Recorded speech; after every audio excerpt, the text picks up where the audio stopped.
Welcome everybody to ESC Fan TV. I'm Stuart. I'm your host tonight. No Tom. Tom's out partying. Night off for Tom.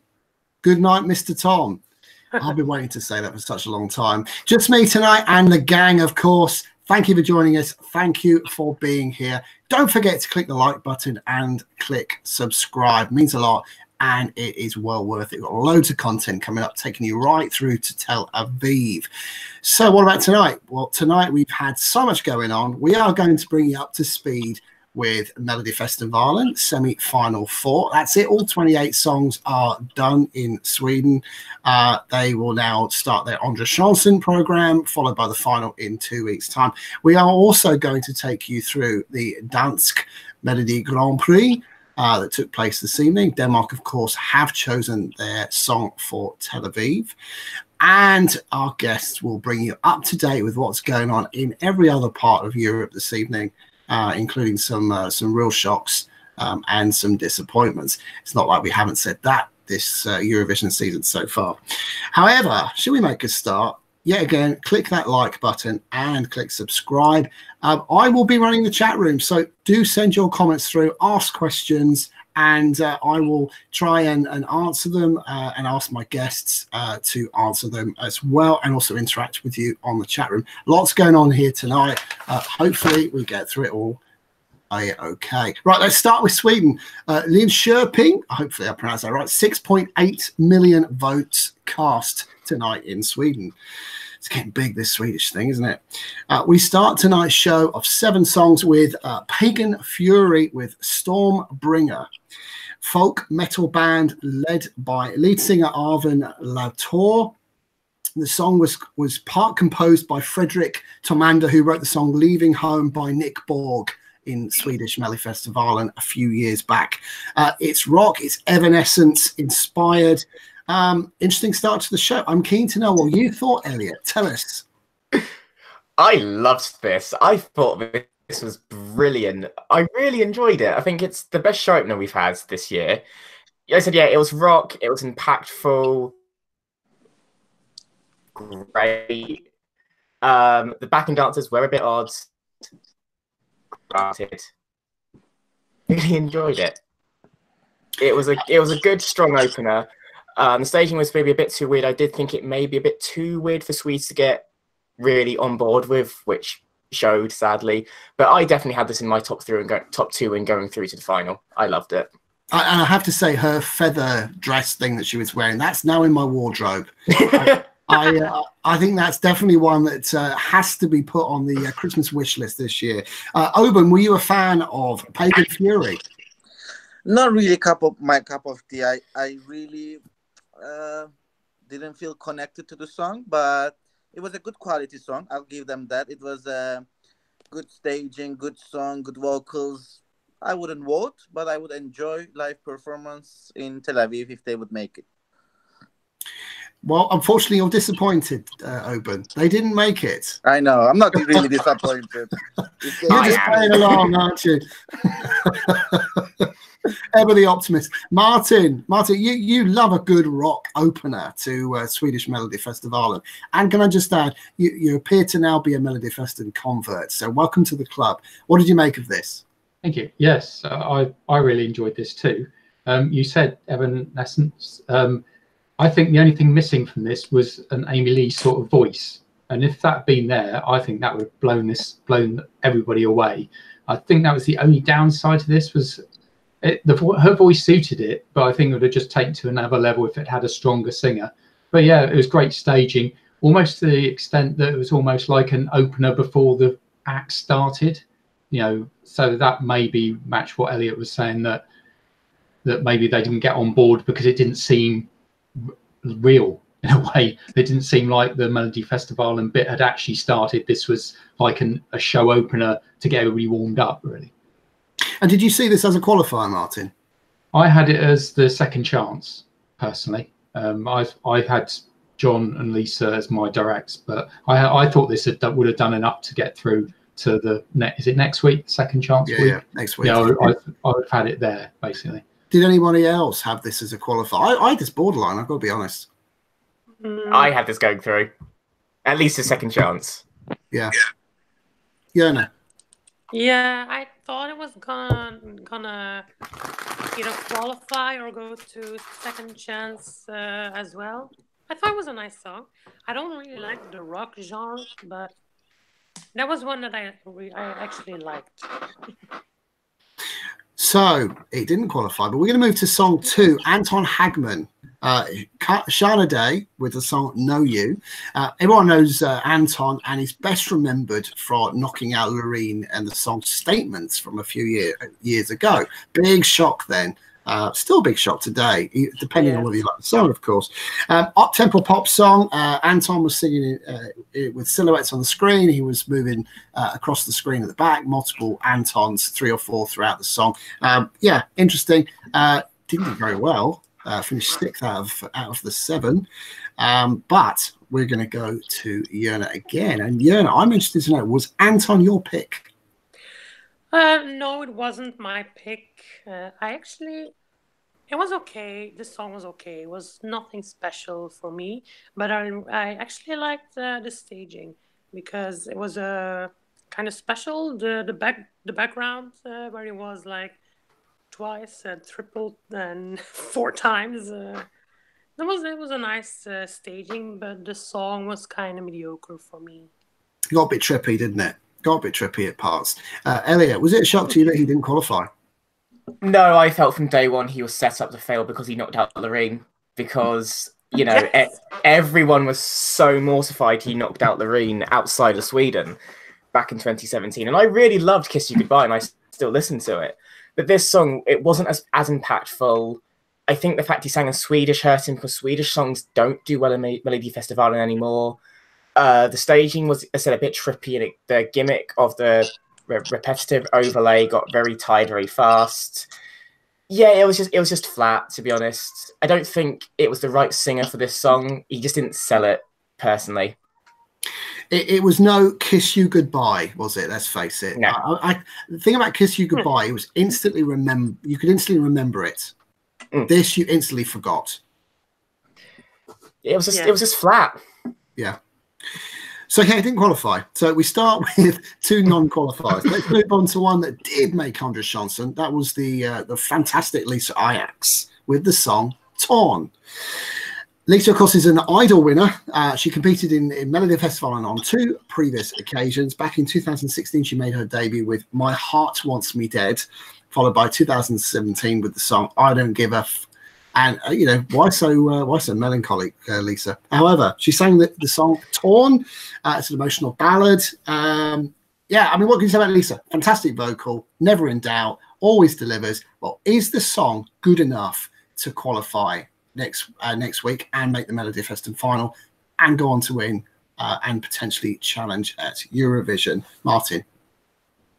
Where do we start?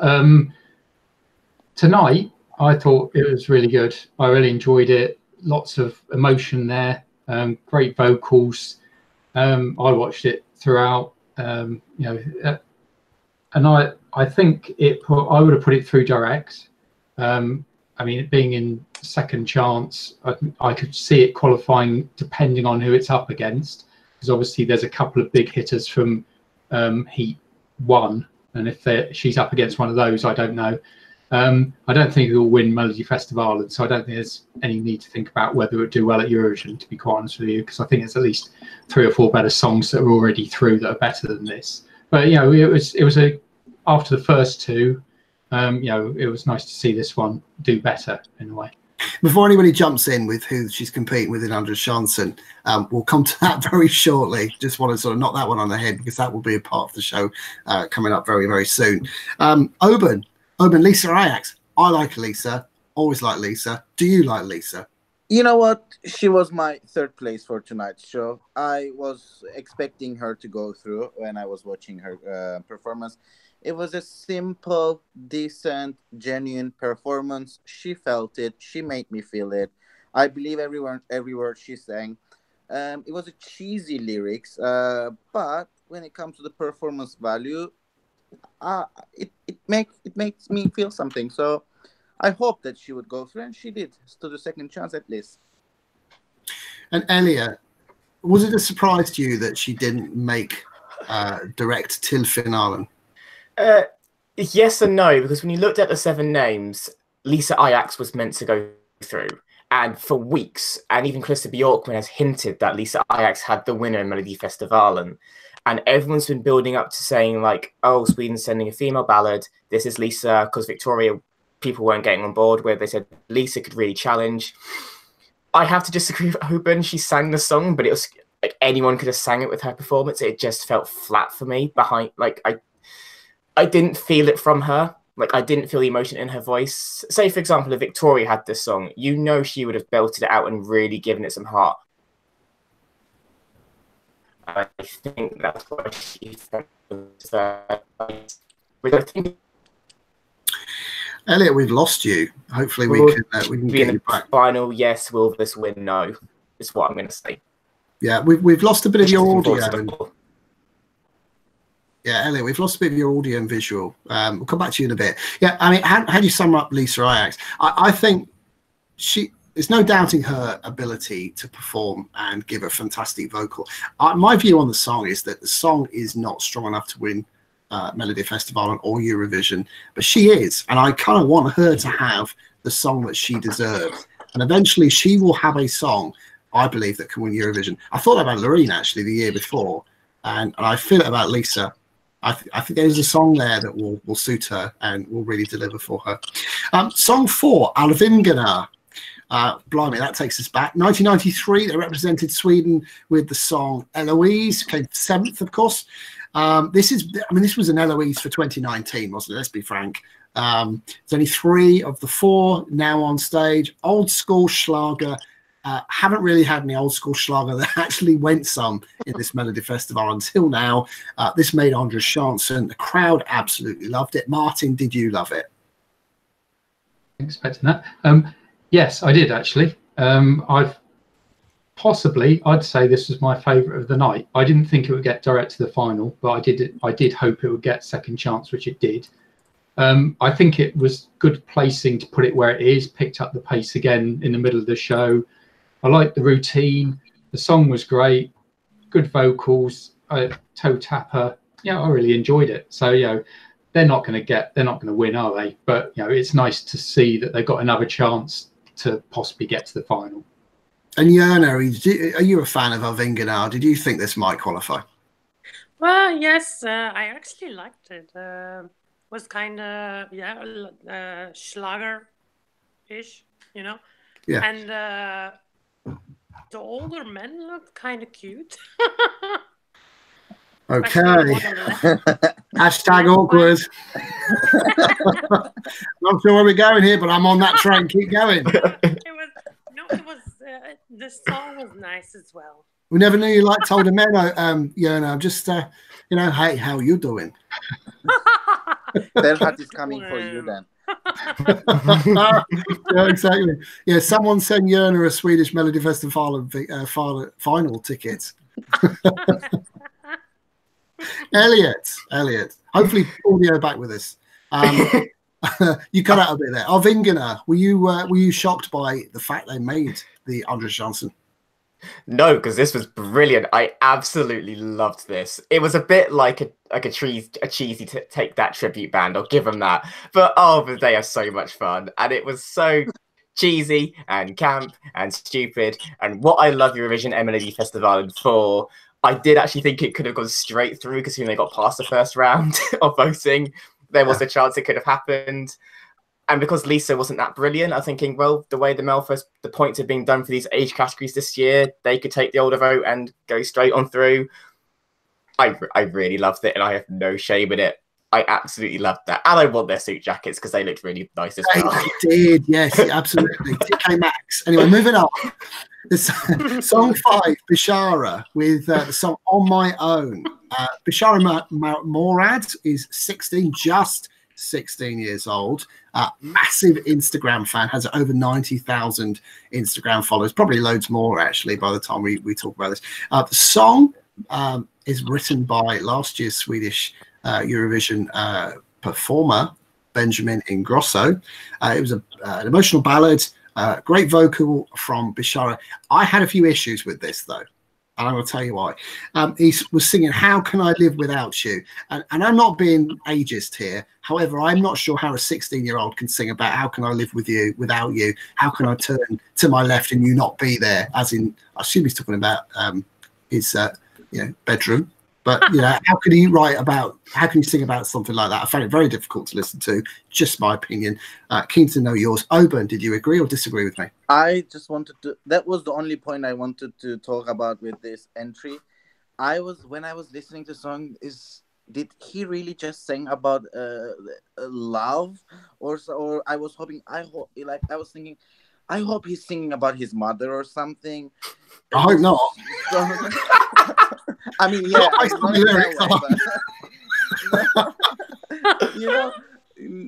this is just not age appropriate. It is just so wrong, but it's such a Swedish choice. There were 3 safe choices out of 7.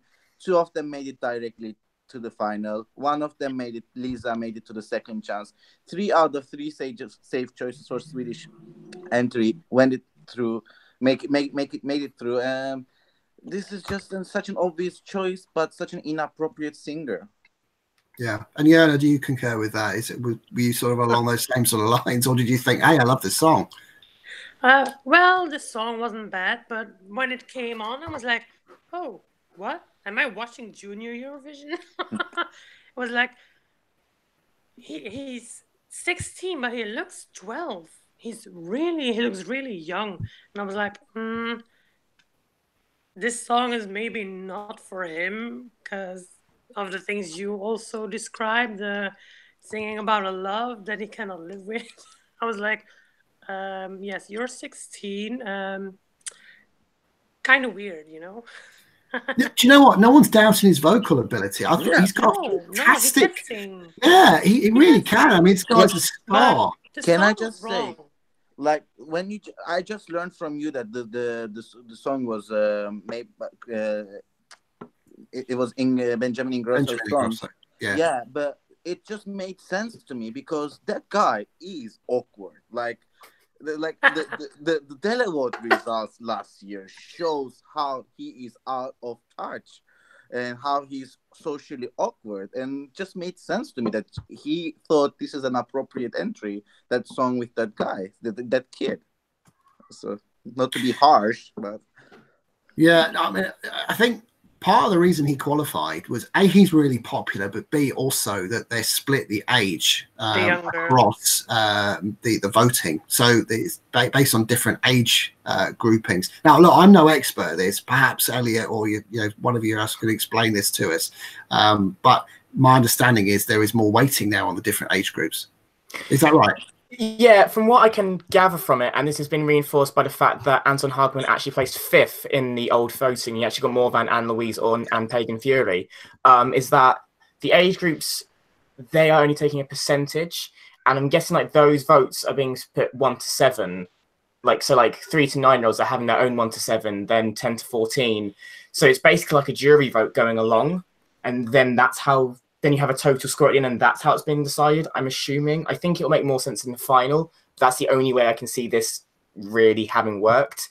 And from doing some digging, it's because I think it was because it was a lot of the younger songs were getting through, and that's why when we look at the songs which have been eliminated this year, it's acts that younger people would vote for, like Dolly Style, like Margaret, like Anton Hagman. It's who the younger audience will vote for. So I think it's to make it a more even contest that everyone can enjoy, I think. Can we not talk about Dolly Style? Yeah, please. It's been a week. Just got over it. Now you're probably back down again. Still bleeding. Hey, I wanted it in the final as well. I loved it. I'm just as heartbroken. Habibi. Yeah. Oh, that's not Habibi. There's not Habibi anymore. Habibi's dead. Let's move. So yeah, I mean, if Bishara found its place for one type sort of age profile of the audience, Ann-Louise Hansen certainly did the opposite end. She's competed 4 times, never won, never came close to really winning Melodifestivalen. Came 10th, most recently in 2004 as part of the trio, the iconic trio, Hansen, Carlson, and Malmqvist with the song C'est la vie, c'est la vie. Still love that today. Still a fantastic song. David Ringren was involved in the writing of this song. Country mid-tempo pop. The interesting staging for this was bizarre. Kind of had it looked like an episode of your favorite soap opera. They were kind of all sat around drinking tea, talking about who knitted what last night. Yeah, a bit awkward, bit odd. Elliot, what did you make of this one? I just love the backing singer with their feet on the sofa, just having a great chilled out 3 minutes. That just made me laugh from start to finish. It was cute. It was pleasant. She was having the best time of her life being on that stage. There's not much more to say. She was shocked. She was shocked she got through as the fifth place in the first round, which was really lovely to see, to be honest. And yeah, it was just nice. It was a nice song. It was pleasant. Not going any further. It was. I really liked it. It was pleasant. It's one of those ones that you'd listen to now and again and just think, oh yeah, that was a nice song. Yeah, and did this do it for you? Did you like Ann-Louise's interpretation of Kärleken finns kvar, which means love remains? Well, first of all, the staging was like an episode of Grace and Frankie, you know. But the song itself was it wasn't doing it for me. I kind of thought it was a little boring. Sorry. But it's weird that all these older singers in Melodifestivalen are singing like old-fashioned songs. I think it doesn't need to be old-fashioned, your song. If you're a little bit older, you can always sing an up-to-date song. But yeah, it wasn't very special. I didn't put it in my top, you know. It was meh. I agree with your point, though. I would love to have seen Ann-Louise Hansen sings Torn. That would have been amazing. Song 7, John Lundvik. Good old John with Too Late for Love. I can see Joanne's nodding her head. Yeah, if only you'd actually listened to the Melodifestivalen songs tonight, Joanne, I could have brought you in. But we'll get to Denmark very soon. Go on, you want to say something? Oh, it's because I just love John. we met him, didn't we? So, I know, yeah. He's still got the restraining order out on you. Give him a fist pump, yay! Yeah, I did watch a couple of them, and I watched John, and he's just fantastic. I love him, absolutely love him. Really glad he won the semi. Really glad he got through. Best one by far. So let's get to John, but before we do, let's take a look at the chat room. Oh, it's been a hive of activity tonight. I'm missing my Tom, so let's find out what's going on. So I've got to do this job too. It's great, isn't it? So what's going on in the chat room? David Ray's got said all sorts of things. Yeah, David, we're going to come to the Andre Chanson shortly, because I can then bring Joanne and Nicholas, who's been waiting to talk about his own country, Denmark, very patiently, I might add. Hello to Nicholas. Michelle Harrison, who's calling from Manchester today. She's at Manchester Calling with a lot of the others, including Tom. Pagan Fury were done over. Well, we don't really agree with you, but certainly something happened to them. And Phil said, nerd fact, Storm Ringer is the name of a sword in Michael Morrock's fantasy novels. It's been the subject of songs by Deep Purple and Blue Oyster Cult. Wow, that's interesting. Thanks, Michelle. Thanks, Phil. I'd have another vodka for you. Anyway, moving on to song 7, John Lundvik. Too Late for Love. Singer-songwriter John is already in Eurovision.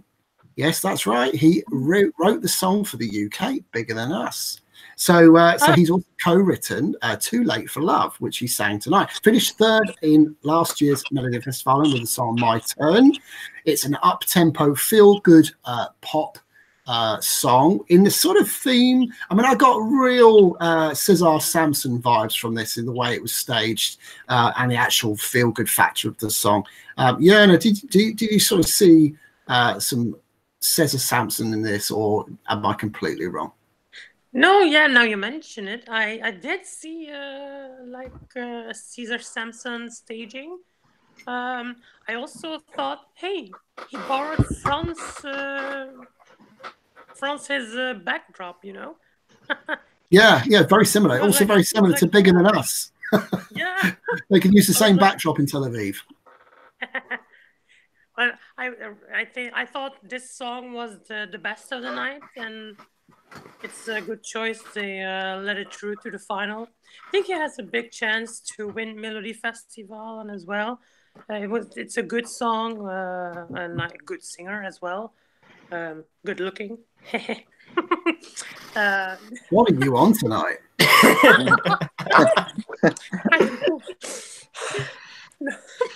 Anyway, I think I'm going to move on quickly. Oben, we met John briefly in Manchester, didn't we? We did, yeah. He's a very lovely guy. That's for sure. You know, he's an powerful singer. Obviously, he has a lot of talents in his pockets. You know, songwriting, singing, and he's a performer. But again, I didn't get the chance to say Ann-Louise was my favorite of the night because I really wanted Sweden to send something out of their comfort zone for once. And yeah, then I saw John went through directly to the final, and I was like, same story with Sweden every year. They are too ambitious to let other people who doesn't do the mainstream music to get a chance to represent Sweden in Eurovision. So I have no problem with the song. I have no problem with John. Powerful song, powerful music, powerful singer, powerful staging. But million times we saw it from Sweden. But it worked. Well, it didn't last year. So at that point, he came 7th. So yeah, but he came 24th or 25th with public. Oh yeah, but it's the same song and the same type staging as Cesar Sampson, who did really well last year. And actually, if you look at it, we've the UK. I say me as in the UK.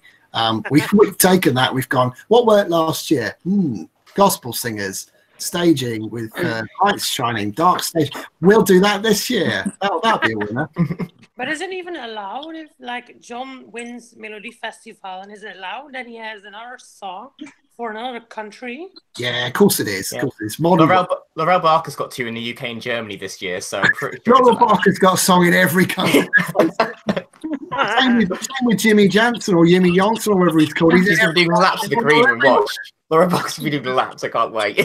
In fact, can I just make a point here? Jimmy Jansen, where was he tonight? Did they give him the night off?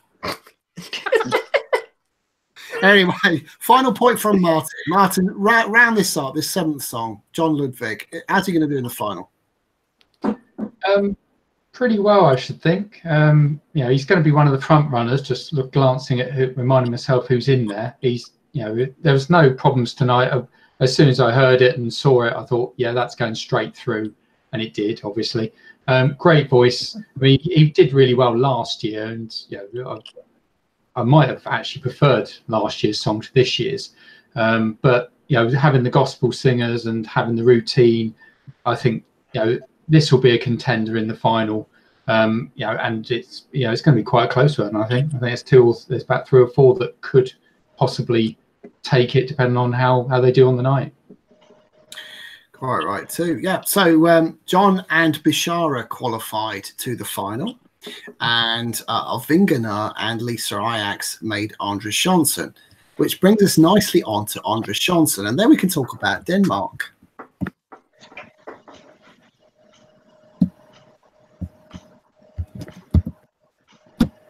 Sorry about that. I just put myself on mute somehow. That was clever, wasn't it? Andres Johnson. I told you I've only got so many fingers tonight. Lots of different things happening here. Apologies for that. Nice little pause and mute there. We'll delete that out after. Andres Johnson. So 4 songs for next week's Andres Johnson semi-final. Andreas Johnson, Army of Us, takes on Anna Bergendahl, Ashes to Ashes. I'm going to run down the panel and ask them who they think will win. Just one word, one name will do. Elliot. No contest, Anna Bergendahl. Joanne. Anna. Jona. Anna Bergendahl. Martin. Yeah, same again. Anna. I don't know why we need to bother really now. We've kind of no chance of Andreas qualifying, but Nicholas. Anna as well. Open. I think we have a consensus here. Yeah, it is. I'm going to go and just chuck in Andreas for, just to give him a point, I think. I really like his song. I think it's probably one of his best ever. But bless him, he should have stayed in 2007, really, shouldn't he? But the problem is Anna has come back with one of her best songs ever, and it's done amazingly in the Swedish charts. Like, she is in the final. Sorry. Yeah, no, you're right, no doubt. And he's the sacrificial lamb thrown into the lion's den. Yeah, I mean, they could have given him Vlad Reza, really, couldn't they? But never mind. Nah. Song 2. Vlad Reza with Nakna I Regnet, which means Naked in the Rain, takes on Nano with the song Chasing Rivers. Elliot, who's going to qualify there? I'm going to give this to Vlad, actually. He's got a feeling. Joanne? Nano for me. Yeah, no. Who do you think? Nano. Martin? Yeah, Nano for me as well. Sorry, Nicholas. Again, it's irrelevant, really, but who's... You know, I'm going to say Vlad, because I think he appeals more to the audience. He might appeal more to the younger audience, perhaps. Oben? You know, I was going to say Nano, but I'm going to say Vlad. I want to make you the tiebreaker, so... What is 4-2? So it doesn't matter. No, it's 3-3. Is it 3-3? Oh, bloody hell. Okay. Well, I think it's going to be Nano, isn't it? Let's be honest. Nano will make it just. Although, actually, that's this thing about this one. Vlad, he's got thousands upon thousands of fans on YouTube, hasn't he? It's positive. This one might be closer than we think. Nano was expected to go directly to the final, and he didn't. Yeah, no, I think actually when you sit back and think about it, this could be one that we may have a shock. We might have a shock. Yeah. In principle, Nano, but I think this one, this one might be closer than we think. Song 3 of this year. Maybe it'd be Vlad in the final. It'd be the first Swedish language song, won't it? Oh, I suppose it depends if you do you count Jon Fraugren, Henrik Fraugren? Do you count that? I suppose Henrik, you do. Yeah, JH. Yeah. Song 3, Martin Steinmark, Lat Skirten versus Lisa Ajax and Torn. So Martin's sister-in-law's already in the final. Is he going to follow, or is Lisa going to beat him? Elliot? Lisa. Okay, so far so good. Yeah. Joanne? According to who? It's a close one, but probably Lisa. Yeah. Lisa. Martin? Martin's going to be watching from the audience. It's going to be Lisa. Oh, bless him. Once again, sorry, Nicholas. Well, what's your vote? Hoping for Lisa as well. And finally, Oben. Fuego. Fuego. That is the only answer that matters. Exactly. Do you know what? This time next year, you'll be saying replay. It's the only song that matters. 5th of March is coming, people. Stay tuned. Belgium is first. Yay! 5th of March, right? Okay. So Lisa, for me, it's also Lisa. Yeah, I'd go Lisa as well. I didn't care for Martin's song, quite honestly. Yeah. And finally, Rebecca Carlson with the song "Who I Am" versus Arvingana with "I Do." Elliot. I think this is the closest and toughest duel, but I'm gonna give it to Arvingana just because they seem more confident than Rebecca did. Joanne. Yeah, I agree. I think having Ghana, we'll get it. Yeah. And Yerna. Yeah, it's the same. I do. Are you just accepting a proposal now, Yerna? Yeah, any of the three will do. There'll be a fourth next week. He's back from holiday. Oh yeah. Martin. Yeah, I'd say Arvingana as well, based on the performances I've seen. Yeah, I think there's always a Schlager in the final, isn't there? This has got to be it. Nicholas. From what I've seen of Arvingana's performance, I think they'll go through. Yeah, and finally, Oben, what are your thoughts? This time, I disagree. Genuinely, I disagree because I think Arvingana Garna went through because there was no other obvious choice for Swedish public. So I will go with Rebecca, and I will say Rebecca. Do you know what? I wasn't here for last week's show, but Rebecca Carlson's song, the beginning of it sounds very familiar to a couple of songs from a few years ago. It's one of Sanna Nilsson's Empty Room. The beginning of it sounds almost identical. But yeah, I'm not struck on it. I think probably Alvingena will make it, and good luck to them as well. So that's Sweden. So yeah, that's the full complement of Sweden this year. I think for me, it's Hannah Liamo all the way. That's the only song for me where I see Sweden winning Eurovision.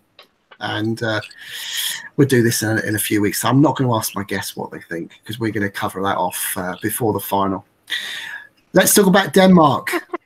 Let's talk about the Dansk Melodi Grand Prix. Nicholas, I am ready. This is your time.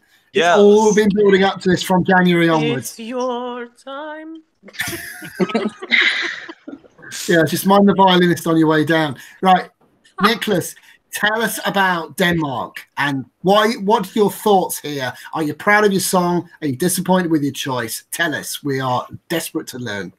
Yes, I think we had a pretty good final this time. I was very impressed. We had a lot of different acts in the final. We had a lot of staging for once. Finally, Denmark has actually done something with the staging that worked.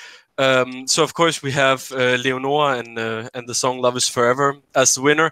It was my favorite from the very beginning, and I was really happy with that being the winner. And I felt like the whole Danish public got behind this. It was the boogie's favorite, and you could tell in the audience, people were cheering for this song when they were going to announce who won. Everyone was shouting "Song 9, Song 9." Everyone wanted this to win.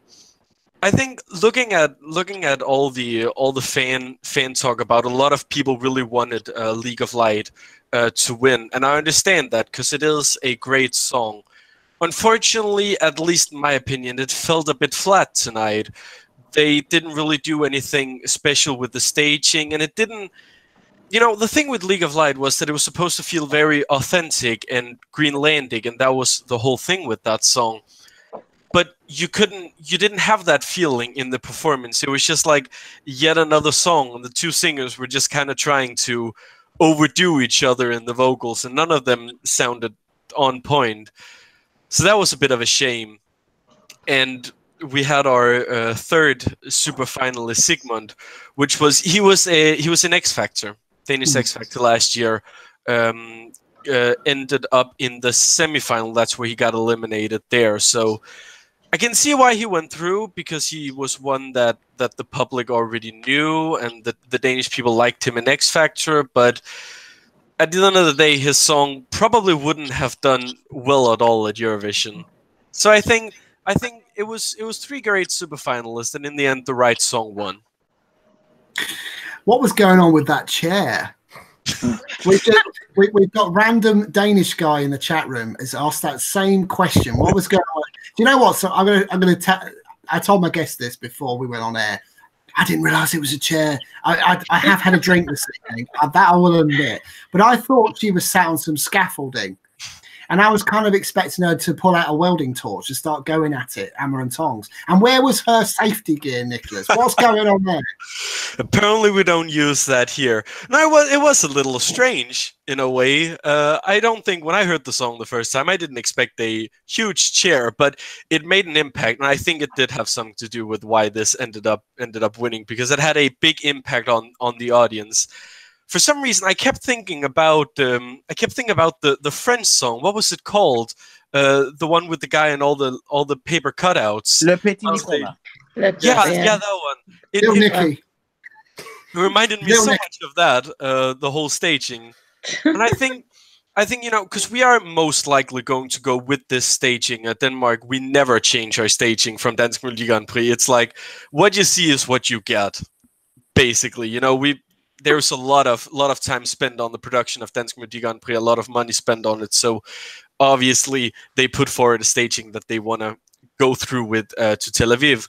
So we are most likely going to see this in Tel Aviv, and I think to some extent it will stand out because it's happy and it's friendly, and I think that's what's the strong point for the song.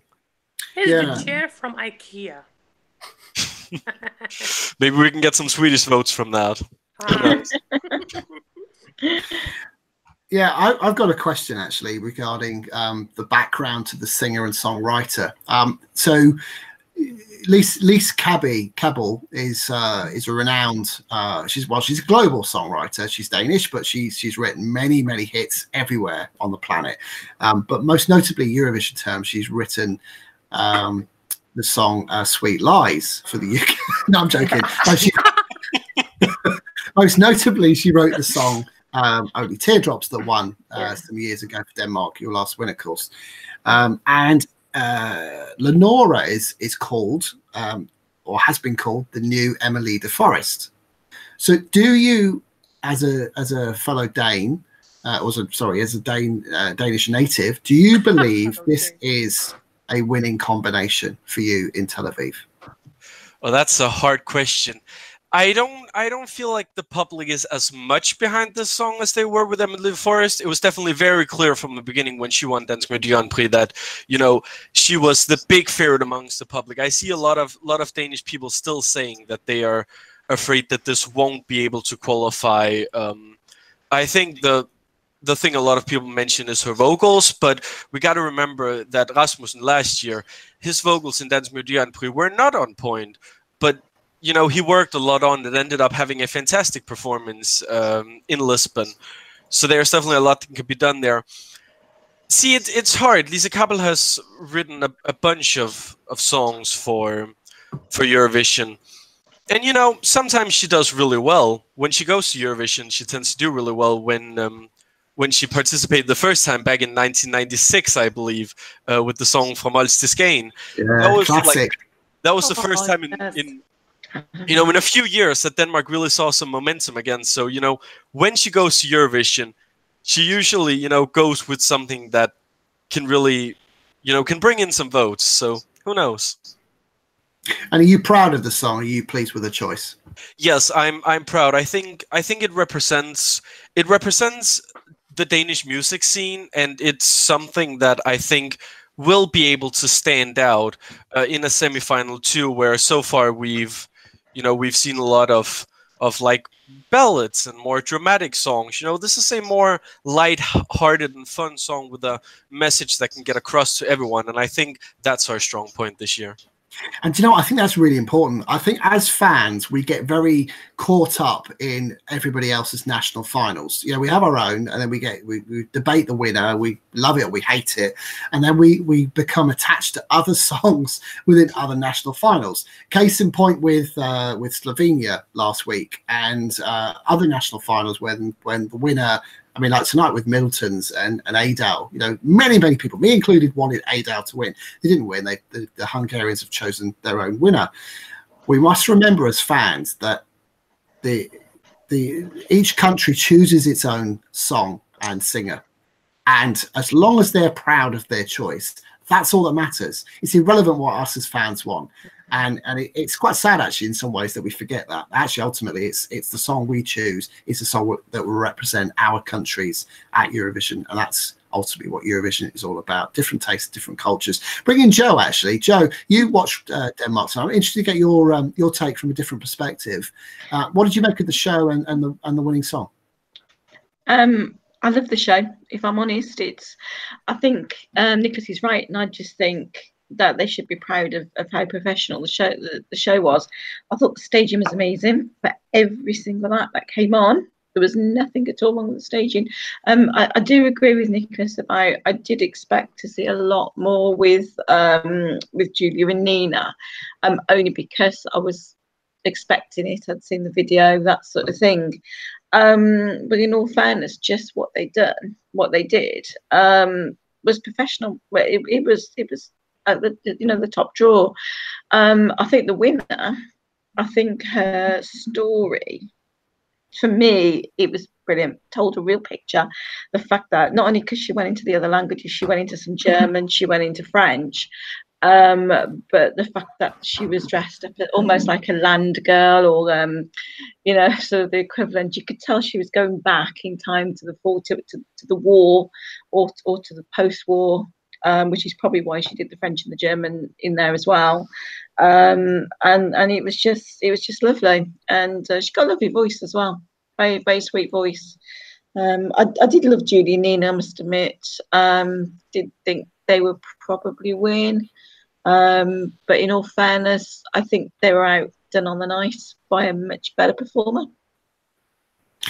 So I think all that's left to do is we're going to go through and discuss quickly as a group what we think Denmark will do at Eurovision, whether they'll qualify or not qualify. Sorry, Nicholas, this could be brutal for you. I'm ready. I've braced myself. I'm ready.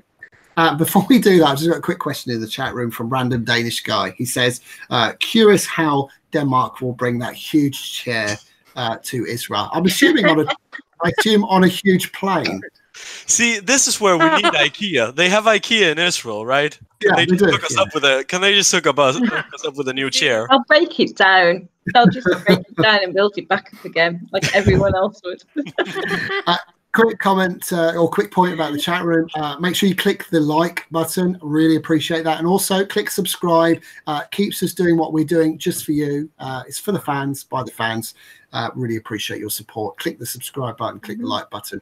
Right. What do we think Denmark are going to do? Elliot, qualify or non-qualify? I want to say qualify because I really do love this song. I catch myself off my head long to it. I love it. I'm going to say qualifier. I don't think it's going to have the same impact that Rasmussen did, or if it does, it'll be more from the jury side than the televote side. But I really do want Denmark in the final again, because I love Denmark at Eurovision, and this song I really enjoy. So Love is Forever for me. It reminds me of Switzerland 2011 a lot, and I love that song. So yeah, Love is Forever. Someone should tell Elizabeth Taylor. Anyway, Joanne. Or me. I've been divorced several times as well. Yeah, I think it's going to go through. I don't think it's going to do so well in the final, but I do think we're going to get a win. We're going to get a finalist. Yeah, no. What do you think? Well, my opinion is flying away from darkest sights, over mountains, over ice, through the fire to unite in a league of light. No, Denmark will qualify, I think. Martin. I really enjoyed that. Something quite hypnotic about that. Martin. Thank you. In semi-final 2, and there's some strong ones, but there's also what I'd probably think of not so. So I think it probably will get through, but maybe sort of like towards the bottom, sort of like 7 to 10th sort of thing. Oben, what do you think? Well, I would like to be nice, but I'd rather be honest. I think Denmark will go through, but for the wrong reasons. Nicholas, no offense, don't be upset. Just my humble opinion. It's all good. It's all good. I think it will go through because Sweden is there, Norway is there. They have all the voting potential. Denmark there. And Denmark is a constant qualifier, but I think if this song would represent another country, it wouldn't qualify. You know, that's my opinion. So overall, it will qualify. Nicholas, yes, I do believe it will qualify. I really hope so, at least, because I think it deserves to be in the final. And I also just want to say, in an evening full of Eurovision drama, especially from Ukraine, I just want to say it's nice to have a song go through with the lyrics, "Don't get too political." Yeah, and I'd also like to make the point that it's nice to see an actual favourite song in a national final, favourite in the betting, actually get through. It's been a good evening for once. We've had our fun. It's been great. Just to round that off, I think they'll qualify. Semi-final 2 isn't great. Position-wise, I'm sure you'll do it. So, yeah, fingers crossed. It's good enough to get through. It's not a bad song. It's a good song. So on merit, they should qualify. Right, nearly done. We're just going to talk a little bit about what else has happened tonight. So I'm going to go to Joanne. Joanne, can you give us a view on some of the other countries in Europe? What have we been seeing, and what shocks have we experienced tonight? Well, A Dal, so the Hungarian. Not good. Yeah, I think we were all expecting the Middletons, and we didn't get it. We have a returnee in Mr. Jose Papai is back. Didn't watch the end of it because I was still watching Denmark, but yeah, the news has filtered through. And also we also have had a shock in Lithuania. And again, I can't remember the guy's name. What's happening in Lithuania, Joe? We must tell us. We're dying to find out. I can't remember the guy's name. But point this way, this guy has won instead of the fan favourites. Best, and that's it. And that's all I know, because there you go. And of course we've got Ukraine as well. And that was a favourite, I think, going through on that. Yes. Yeah, let's move to Martin. She's a favourite as well. Not a massive fan of that song, but I did listen to her live because she was on quite early. Surprised she got through actually on the draw of 3. Hold that thought, Joe. Let's move to Martin, because Martin was studying Ukraine earlier, I believe. Yeah, apparently they're all being interrogated by the jury about what did they think about Crimea and Russia and Ukraine. And apparently Anna Maria were being, because their mother is sort of some sort of Russian administrator, saying who would they pick, their mother or Russia, their mother or Ukraine. And you think, what the hell's going on with this? What's this got to do with Eurovision? But there you go. So there'll be lots of fallout. But Marov won by 1 point from Freedom Jazz. So that's in a nutshell as far as who got through. But obviously you've got the physical stage show that Marov has, which will be interesting to see in Tel Aviv. And I think what's really important now is, after this show, go and download whatever RTP. Go and watch the Portuguese second semi-final. I've got to say, I think of all of the national finals this year, Portugal has the best national final for diversity of music. They're going to have a great final next week. I think it's next week at least. So talking of next week, what have we got in store for you? So next Saturday, we have the Norwegian national final, Norwegian Melodi Grand Prix. Will it be Kino taking the victory, or will it be Morland? Or could it be someone completely different? What else is happening? Sweden's Andres Jansson will be covering that, and much more. Yes, join us next week. Usual time, 10:30 Central European time. Subject to change based on if any national finals overrun, as we experienced last night with Germany. We're supposed to finish at 9:15. Naughty Germans. Anyway, all that's left for me is thank you to my guests. Thank you to Elliot for joining us. Great to see you as always. Thank you for having me as always. Thank you to Joanne joining us. Joanne, you missed last night. Great to have you back today. Don't like missing you. Yeah, no problem. I'll be back next week. Excellent. Thank you, Yerna. And Yerna, whatever you've been taking tonight, keep taking it. I will.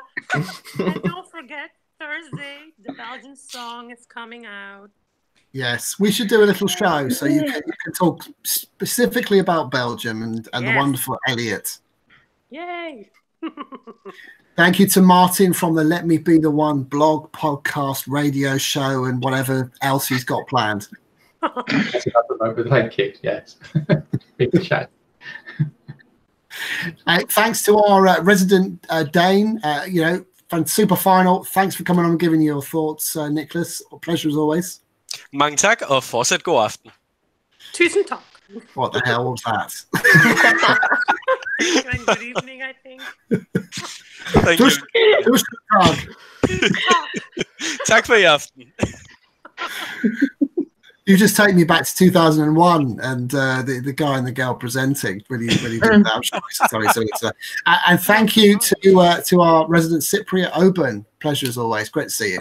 Pleasure is always mine. Thanks for having me. Good night. Hey, Good night to you. Listen, to all of our people watching on the chat room, those who will be listening to this on Spotify, Stitcher, TuneIn, and Spotify.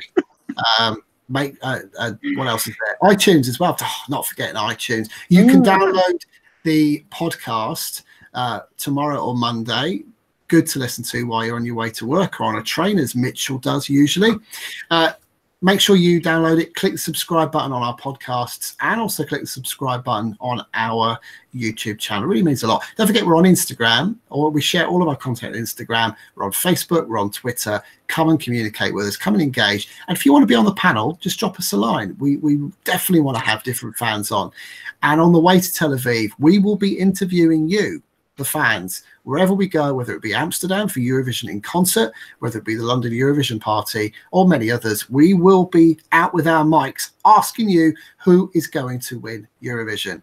So stay tuned. We're going to have some fun. It will be fire. There you go. Got it.